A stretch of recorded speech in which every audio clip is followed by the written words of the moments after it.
from the Boston Museum of Science. Sci-Tech Today on NECN. The dogs and chemical sniffing devices that you see at the nation's airports can only detect a few of the potentially harmful substances that passengers could be bringing on board airplanes. Now a research team in Illinois has discovered a way to check for the presence of dozens of potentially harmful substances within seconds. In our Sci-Tech Today segment, more on an optoelectronic nose that can sniff out dangerous chemicals. Joining us from the Museum of Science in Boston is nanotechnology correspondent Corrine Tate. Corrine, this sounds like good news. It is, Beth. Tell us a little bit more about what scientists have discovered. Well, an international task force has identified 98 commonly used toxic industrial chemicals that could pose a major threat if they were released accidentally or deliberately in an urban area. Now, the idea of using a chemical sensor called an electronic nose is not a new idea to detect these hazardous materials.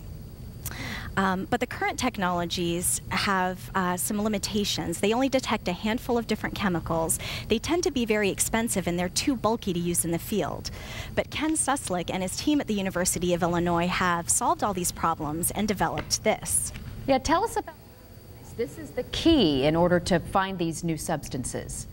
Exactly. This plastic cartridge has the sensor inside. It's a nanoporous gel with 36 chemically reactive pigments. If you go to the video now, I'll explain the rest. Here's a close-up of the pigments, which will change colors when exposed to particular airborne toxins. The cartridge gets popped into this handheld electronic reader, which samples the air. Within seconds, a unique color dot pattern emerges, kind of a chemical fingerprint for each toxin that is identified. So far, the device is programmed to identify more than 19 toxic gases. So is there anything else that this device could be used for? Yes. This research was funded by the National Institutes of Health because this device will be so valuable in protecting workers in industrial facilities and the communities nearby. In our country alone, there are 1,800 chemical accidents every year.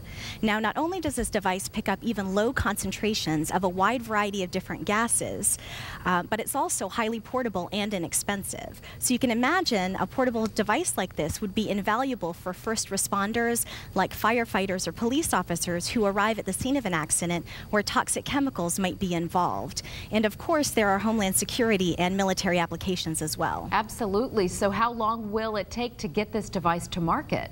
Researchers think it'll take about a year. They have a company called iSense that's commercializing this product, and taking a cue from Apple, naturally they've called their product the iNose.